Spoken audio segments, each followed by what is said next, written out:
né? E essa funcionalidade, enviar movimentos para pagamento de benefícios, ela envolve algumas partições. A unidade de contagem vai ser essa fronteira entre partições. A gente vai exemplificar isso daqui a pouquinho. E aí a gente avalia a complexidade com base na quantidade de arquivos referenciados. Então, aquele trânsito de dados que está acontecendo entre as partições envolve quantas partições, né? Quantos arquivos, né, que estão tramitando, e para cada campo que é tramitado, eu vou considerar uma quantidade de snap points, né? Então, nesta subcategoria, quando se fala número de campos, número de TDs, nós nos referimos à quantidade de TDs que estão sendo tramitados de uma partição para outra, né? Então, bastante simples. A gente tem algumas considerações aqui que são relevantes quando a gente conta os movimentos internos, né? Esses movimentos eles são contados tanto para transações relativas a requisitos funcionais, quanto para transações relacionadas a requisitos não funcionais. Então, se eu tenho, por exemplo, manutenção de dados de código, nada impede, se houver uma partição entre a aplicação front-end, né, e o componente back-end da aplicação, que nós identifiquemos essa subcategoria na hora de fazer a medição, né? Então, a gente destaca aqui que esses movimentos internos de dados não se limitam a uma visão de processos elementares como na análise de ponto de função restrita aos requisitos funcionais. E se houver tal movimentação na manutenção de dados de código, esses também serão avaliados nessa subcategoria. Qualquer transação funcional que atravessa partições gera snap points em complemento a pontos de função. Ou seja, se você tem uma transação relacionada a requisitos funcionais, né, em resumo, não sejam dados de código, eu vou ter a sua medição em pontos de função e também vou ter a sua medição em snap points em função desses movimentos internos, né? E aí, quando a gente fala desses movimentos, a gente tem uma particularidade aqui, né? Quando você tem uma transação que é síncrona, você vai considerar uma única unidade de contagem. Quando você tem uma transação assíncrona, você vai ter duas. E aí a gente precisa entrar numa questão mais técnica quando a gente discute esse tema, né? O que é uma transação síncrona? Eu envio uma solicitação de uma partição para outra, fico aguardando a sua resposta e só dou prosseguimento ao meu processamento uma vez que eu tenha essa resposta recebida. Isso é uma transação síncrona. O que é uma transação assíncrona? A transação assíncrona é aquela que eu envio uma mensagem de uma partição para outra, salvo um contexto e dou sequência ao meu processamento. Quando eu recebo essa resposta da outra partição, eu recupero esse contexto e daí eu sigo no processamento daquela transação em particular. Então, esse conceito de síncrono e assíncrono está intimamente ligado ao projeto, né? Para esse público que tem alguém que não entenda o que seja uma transação síncrona e uma transação assíncrona, só para a gente explorar um pouco mais isso, todo mundo sabe o que é síncrono e assíncrono. Então, processamentos em lotes, eles podem estar numa única partição. Então, não é porque a gente tem um processamento em lote que necessariamente a gente vai ter diferentes partições. Eu já tenho uma categoria relativa a processamento em lotes, que é a categoria 3.3. Então, não é porque eu tenho um processamento em lotes que necessariamente eu vou ter que criar uma partição. Agora, se esse processamento em lotes ele atravessa partições, então eu vou utilizar essa subcategoria para esse fim. Uma boa analogia aqui que eu falo, que eu costumo usar para descrever o tal do FPU, é linha na planilha, né? Linha na planilha. Então, se eu tiver, por exemplo, uma transação síncrona, eu vou ter uma linha na planilha para cada partição que está sendo atravessada. Se eu tiver transações assíncronas, eu vou ter duas linhas na planilha. Então, um exemplo aqui. Eu tenho um backup de dados dentro da aplicação, atravessando partições. Eu tenho uma cópia ou movimentação de dados entre tabelas dentro da fronteira da aplicação, atravessando partições. Por exemplo, eu tenho um banco de dados corporativo, o acesso a esse banco de dados corporativo é muito caro, e eu faço a opção de criar localmente, eu faço a opção de colocar localmente no cliente uma fotografia, um snapshot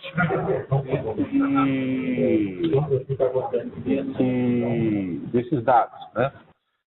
Realinhar dados em armazenamento temporário, transações entre aplicações e middleware que não atravessam a fronteira da aplicação, soluções numa arquitetura orientada a serviço, quando a funcionalidade sua está dentro da fronteira da aplicação. Então, tem alguns serviços que não representam funcionalidades e eu quero medir esse fluxo de dados dentro dessa arquitetura orientada a serviços no âmbito interno à aplicação que eu estou medindo. Movimento de dados entre camadas que não atravessam fronteiras funcionais. Então, eu tenho a camada de apresentação, tenho a camada de persistência, tenho a camada de regras de negócio. Transações de formatação de dados que usam dados que atravessam partições. Então, para fazer uma formatação de dados, eu preciso de algumas informações que estejam sendo tramitadas internamente das aplicações. Transações internas para realização de cálculos, manutenção de dados de referência, enfim. Os exemplos são abundantes.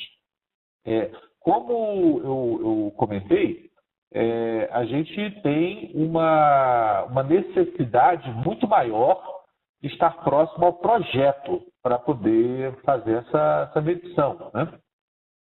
Porque, normalmente, o estabelecimento dessas partições também está intimamente relacionado ao projeto. Então, eu tenho aqui um processo que é emitir fatura, uma funcionalidade que é emitir fatura. Então, emitir fatura, ela cruza três partições. Então, partição 1, partição 2, partição 3. Na partição 1, eu tenho um processamento que lê dados de produto e lê dados de pedido. Então, aqui eu tenho dois arquivos referenciados para produzir esses 6 dados que estão vindo para cá. Na partição 2, eu tenho dados de produto, dados de pedido, dados de cliente e atualizo dados de fatura. Então, tenho 4 arquivos referenciados aqui. Já na partição 3, eu atualizo o pedido, leio cliente e leio fatura. E tem 5 campos atravessando aqui. Então, a linha na planilha não é a partição 1, não é a partição 2, não é a partição 3. Isso que é importante. A linha na planilha é a transição da partição 1 para a partição 2. A linha na planilha é a transição da partição 2 para a partição 3. Né? Então, o que eu vou considerar como uma unidade de contagem é isso que está em vermelho aqui nessa tela. Para quem é daltônico, é o que está aqui em cima, né? em relação aos de baixo. Então, a unidade de contagem é um cruzamento entre a partição 1 e 2, do emitir fatura, e o cruzamento entre a partição 2 e 3. No que tange a este primeiro SPU, que é a transição aqui da 1 para o 2, eu tenho 6 arquivos referenciados, a complexidade, portanto, é média, observando a tabelinha que a gente apresentou anteriormente, e para cada campo que transitar, eu vou considerar 6 snap points. Né? Então, como eu tenho 6 campos que estão transitando, 6 vezes 6, vou ter 36 snap points. Já nesse outro SCU, nessa outra unidade, eu tenho 4 arquivos referenciados, mais 3 arquivos referenciados, vou ter 7 arquivos referenciados. Observando a tabelinha de complexidade, eu tenho complexidade média, são 6 snap points por tipo de dados. A quantidade de tipos de dados que está transitando são 5 campos, e daí eu vou ter 30 snap points referente a essa linha na planilha. Então, esse é um exemplo, né, que materializa a minha resposta de ontem, quando um colega falou sobre ser um produto cartesiano, né, de funcionalidades por subcategoria. Pode ser mais que isso, né? Pode ser mais que isso. Nesse caso, uma única funcionalidade, que é emitir fatura, ela produziu 2 unidades de contagem. Uma unidade na transição da partição 1 para 2 e uma outra da transição da 2 para 3. Né? O que eu quero chamar a atenção dos senhores é que isso não é algo ad hoc, né? Não é assim, quando me for conveniente. Você, antes de utilizar a subcategoria 1.4, você deve ter estabelecido previamente as suas partições, porque, como vocês podem ver aqui, isso é fundamental para a gente fazer a nossa medição. Né? Um outro comentário que eu ouvi também é de que, poxa vida, dá muito trabalho esse negócio, é mais fácil fazer o software do que medir usando o Snap, né? Bem, não é bem assim, né? Mas, sem dúvida nenhuma, é um processo mais trabalhoso do que medir pontos de função. Aí eu, mais uma vez, dou a mesma resposta, né? Existem problemas materiais, que não é um problema assim que a gente está inventando, né? Que exige algum tipo de medição. E eu vejo o Snap como parte de um cinto de utilidades, onde, quando eu identifico um problema para o qual ele é uma resposta, eu vou escolher, se não todas as subcategorias dele, aquelas subcategorias que melhor respondem a esse problema. Né? Então, vamos ver aqui um caso. A aplicação é projetada numa arquitetura de solução em 3 camadas. Eu tenho uma interface com o usuário, que é front-end, para os usuários consultarem e manterem dados. Tem uma camada intermediária, que é uma camada que orquestra essas transações e suporta os processos de negócio. Eu tenho um servidor de retaguarda que suporta o banco de dados. Eu preciso evoluir para uma plataforma de alta tecnologia e criar um sistema mais intuitivo e fácil de usar. Então, essa plataforma ela inclui hardware e software de gerência de conectividade, acesso e sincronização. Então, qual é o primeiro requisito? A interface com o usuário deveria suportar usuários de desktop e dispositivos remotos, como smartphone, por portabilidade. Os dados deveriam ser agrupados para melhorar essa usabilidade. O processo elementar pedido consultar vai ser modificado para agrupar os dados na partição da camada intermediária, a única modificada. Essa partição se lê ou atualiza um total de 2 arquivos lógicos. E tem 20 campos, que é a quantidade de campos que estão transitando entre essas partições. Então, a funcionalidade pedido consultar, ela tem aí 20 campos que estão transitando internamente pela partição entre a camada de apresentação e essa camada intermediária. O requisito 2, ele pede que se replique dados do servidor no dispositivo remoto e criar um backup de dados importantes por motivos de segurança e capacidade de recuperação. Então, o processo de backup ele vai salvar os dados do arquivo pedido numa tabela de backup criada na retaguarda e exclui os dados após um dia. Então, cria um novo processo, uma nova tabela na partição correspondente. O novo processo vai ler 20 campos do arquivo pedido e vai atualizar essa nova tabela. o arquivo pedido, ele vai ser replicado no front-end e todos os campos que estão no arquivo vão ser considerados. Os arquivos que são referenciados é o arquivo na retaguarda e o arquivo replicado no front-end.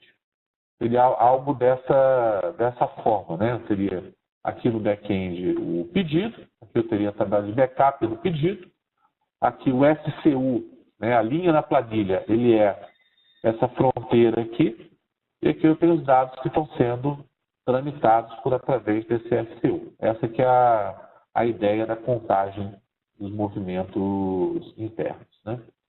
Então, qual que é a missão dos senhores? A missão dos senhores é identificar quais são esses SCUs, nesses dois requisitos que a gente apresentou, avaliar a complexidade dos seus arquivos referenciados, quantos são os campos, decidir qual é a fórmula que vocês vão usar e daí apurar a quantidade de snack points. Lembrando que nós só vamos avaliar a categoria 1.4, porque esses requisitos, eles promovem outras subcategorias. Por exemplo, criar uma tabela. Criou a tabela 3.2, né? Então, vamos nos ater apenas a essa subcategoria 1.4, ok? Agora são 10:02. Vamos separar 5 minutinhos para a gente fazer essa atividade. Missão dada, senhores?